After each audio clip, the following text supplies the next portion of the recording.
ഏതൊരാൾക്കും internet തപ്പിയാൽ 5 minute കൊണ്ട് വരെ കിട്ടാവുന്നൊരു കാര്യം മുഖ്യമന്ത്രി കസേരയെന്ന ഭരണഘടനാ പദവിക്കകത്തിരുന്ന് ആധികാരികമെന്ന മട്ടിൽ ഇതുപോലെ വെല്ലുവിളിച്ച് ഒരു മുഖ്യമന്ത്രി പറയാമോ? അദ്ദേഹം മുഖ്യമന്ത്രിയാകണം. പ്രതിപക്ഷ നേതാവിന്റെ ശരീരഭാഷയും വെല്ലുവിളികളുമല്ല വേണ്ടത്, മുഖ്യമന്ത്രിയാകണം. ഈ കല്ലുവെച്ച നുണ സത്യമെന്ന മട്ടിൽ അവതരിപ്പിക്കാനുള്ള അസാധാരണ സിദ്ധി നമ്മുടെ മുഖ്യമന്ത്രിക്കുണ്ടെന്ന് നേരത്തെ പറയുകയുണ്ടായി. പക്ഷെ എല്ലാവരും പഠിച്ച് പറയുന്ന ആൾ എന്ന് സ്വയം പറയുകയും എല്ലാവരും പറയിപ്പിക്കുകയും ചെയ്യുന്ന ഒരാളെന്ന നിലയിൽ മുഖ്യമന്ത്രി ആയിരിക്കുമ്പോഴെങ്കിലും പറയുന്ന കാര്യങ്ങളുടെ ആധികാരികത ഉറപ്പുവരുത്താനുള്ള പ്രാഥമികമായ ഉത്തരവാദിത്വം ഭരണഘടനാപരമായി തന്നെയുണ്ട്. നേരത്തെ ഇരുന്ന കസേരയ്ക്കകത്തല്ല അദ്ദേഹം ഇരിക്കുന്നത്. ഒരു മുഖ്യമന്ത്രി സ്ഥാനത്തിന് ചേർന്ന പ്രതികരണമായിരുന്നില്ല ഇന്ന് അദ്ദേഹം മാധ്യമങ്ങളോട് നടത്തിയത്. അദ്ദേഹം നിങ്ങളെ തന്നെ വെല്ലുവിളിച്ചിട്ടുണ്ടായി. ദേശാഭിമാനി 5-ാം തീയതി വാർത്ത വിട്ടു, നിങ്ങൾക്ക് ആർക്കും കിട്ടിയില്ല. എവിടെ നിന്നാണ് ദേശാഭിമാനിയുടെ സോഴ്സ്? ദേശാഭിമാനിയുടെ സോഴ്സ് ഗവൺമെന്റാണ്. അപ്പോൾ 5-ാം തീയതി ജൂൺ 5-ന് കിട്ടി. അതിന്റെ അർത്ഥം ഗവൺമെന്റ് അപ്പോൾ മുഖ്യമന്ത്രി ദേശാഭിമാനി മാത്രമേ വായിക്കുന്നു എന്നറിയുന്നതിൽ ഏറെ സന്തോഷമുണ്ട്. ഇപ്പൊ നിങ്ങൾ നോക്കൂ, ഇത് അതിന് മുൻപ് ജൂൺ 3-ന് വന്ന മാതൃഭൂമി പത്രമാണ്. ജൂൺ 3-ാം തീയതി വന്ന മാതൃഭൂമി പത്രമാണ്. അപ്പൊ ഈ മാതൃഭൂമി പത്രത്തിൽ അദാനി കമ്പനിയിൽ MSCക്ക് ഓഹരി പങ്കാളിത്തം പരിഗണനയിൽ, ഈ വാർത്ത ജൂൺ 3-ന് മാതൃഭൂമി പത്രത്തിൽ വന്നിട്ടുണ്ട്. അതിന് മുൻപ് അതിന്റെയും സോഴ്സ് അപ്പൊ ഗവൺമെന്റ് ആണോ അതിന്റെ സോഴ്സ്? അന്നത്തെ ഗവൺമെന്റ്.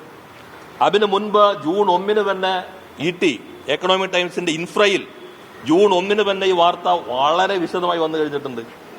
അപ്പോൾ വളരെ അടിസ്ഥാനരഹിതമായ കാര്യം കഴിഞ്ഞ ഗവൺമെന്റ് എന്തോ ചെയ്തു വെച്ചു, അത് ദേശാഭിമാനിയിൽ മാത്രം വന്നു.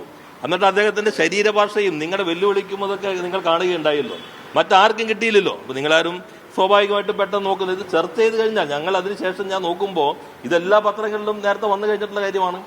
അപ്പൊ അത് ആ രൂപത്തിൽ അവതരിപ്പിച്ച എന്തിനു വേണ്ടിയാണ്? 2, ഓഹരി കൈമാറ്റത്തിനുള്ള വ്യവസ്ഥകൾ കൺസെഷൻ കരാറിനകത്തുണ്ടല്ലോ, കരാറിനകത്ത് തന്നെ ഉണ്ട്. അപ്പോൾ ഓഹരി കൈമാറ്റത്തിനുള്ള വ്യവസ്ഥകൾ നിലനിൽക്കുന്നതിനെ സംബന്ധിച്ചല്ലല്ലോ തർക്കം. ഓഹരി കൈമാറ്റത്തിന്റെ കരാറിൽ ഏർപ്പെടുന്നതിന് മുൻപ് പ്രയർ പെർമിഷൻ എന്നാണ് 5.3 പറയുന്നത്. പ്രയർ പെർമിഷൻ എന്ന് പറഞ്ഞാൽ അദ്ദേഹം വായിക്കുന്ന ആളാണല്ലോ, മുൻകൂട്ടി അനുമതി വേണം എന്നാണ് അതിന്റെ ലളിതമായ മലയാളം. അപ്പൊ മുൻകൂട്ടി അനുമതി ഉണ്ടോ? അപ്പൊ അദ്ദേഹം അവർ കൊടുക്കാൻ ആലോചിക്കുന്നുള്ളൂ, ബാക്കി കാര്യങ്ങളെ വരുന്നുള്ളൂ. എന്നാൽ ഇതിൽ പറയുന്നത് the date on which the agreement for sale has been entered into June 29, 2026. ഇത് അദാനി സെബിക്ക് കൊടുത്തിട്ടുള്ളതാണ്. അപ്പൊ June 29, 2026 date on which the agreement for sale has been entered in to.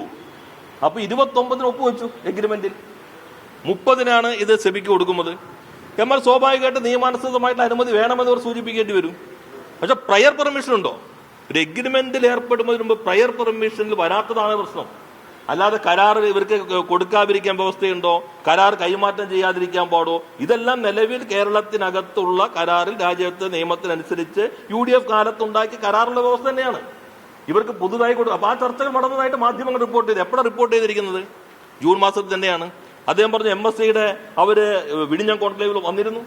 വിഴിഞ്ഞം കോൺക്ലേവ് വിഴിഞ്ഞത്തിന്റെ അനുബന്ധ വ്യവസായങ്ങൾ ആരംഭിക്കുന്നതിന് വേണ്ടി നടത്തിയതാണ്. ലോജിസ്റ്റിക് പാർക്ക്, മറ്റു കാര്യങ്ങളെല്ലാം വേണം. ഇനി അദാനി ഗ്രൂപ്പിന് 25% മുകളിൽ ഓഹരി കൈമാറ്റം ചെയ്യുന്നതിന് കൺസെഷൻ നിലവിലുള്ള കരാറിനകത്ത് വ്യവസ്ഥയുണ്ട്. ആ വ്യവസ്ഥയിൽ വളരെ സ്പെസിഫിക് ആയിട്ട് പ്രയർ പെർമിഷൻ എന്ന് പറഞ്ഞിരിക്കുന്നു. അപ്പൊ അത് ഞങ്ങൾ അറിയിച്ചില്ല എന്നാണ് മുഖ്യമന്ത്രിയുടെ ഫേസ്ബുക്കിൽ വന്നിട്ടുള്ളതിൽ. അറിയിക്കാതെ നിങ്ങൾ ഈ കരാറിൽ ഏർപ്പെട്ടതിൽ അസംതൃപ്തി രേഖപ്പെടുത്തുന്നു എന്നുള്ളതാണ്. അപ്പൊ അതാണ് മറുപടി പറയേണ്ടത്. പിന്നെ അദ്ദേഹം പറഞ്ഞു ഞങ്ങളുടെ MD വന്നത് 28-ാം തീയതി അല്ലേ? MD അല്ലല്ലോ, 18-ാം തീയതി മെയ് 18 ഗവൺമെന്റ് വന്നു പുതുതായിട്ട്. മെയ് 4-ന് റിസൾട്ട് വന്നു. അതിനുശേഷം ഉണ്ടായ കാര്യങ്ങളെ കുറിച്ചാണ് ദുരൂഹത ആരോപിക്കപ്പെട്ടത്. അത് സംബന്ധിച്ച് ഇപ്പോഴും അദ്ദേഹം വ്യക്തത വരുത്തിയിട്ടില്ല. അപ്പൊ അത് ഒന്നാമത്തെ കാര്യം. അപ്പൊ പൂർണ്ണമായിട്ടും വസ്തുതാവിരുദ്ധമാണെന്ന് ഏതൊരാൾക്കും ഇന്റർനെറ്റ് തപ്പിയാൽ 5 മിനിറ്റ് കൊണ്ട് വരെ കിട്ടാവുന്നൊരു കാര്യം മുഖ്യമന്ത്രി കസേരയെന്ന ഭരണഘടനാ പദവിക്കകത്തിരുന്ന് ആധികാരികമെന്ന മട്ടിൽ ഇതുപോലെ വെല്ലുവിളിച്ച് ഒരു മുഖ്യമന്ത്രി പറയാമോ? അദ്ദേഹം മുഖ്യമന്ത്രിയാകണം. പ്രതിപക്ഷ നേതാവിന്റെ ശരീരഭാഷയും വെല്ലുവിളികളുമല്ല വേണ്ടത്, മുഖ്യമന്ത്രിയാകണം. ഇതിനാണ് മറുപടി പറയേണ്ടത്. എങ്ങനെ പ്രയർ പെർമിഷൻ ഉണ്ടോ? കാരണം എഗ്രിമെന്റിലേക്ക് ഒപ്പിട്ടു എന്നവർ കൊടുത്തിട്ടില്ലേ? നിങ്ങൾ ഈ വ്യവസ്ഥകൾ എന്തെല്ലാം കൊണ്ടുവരും.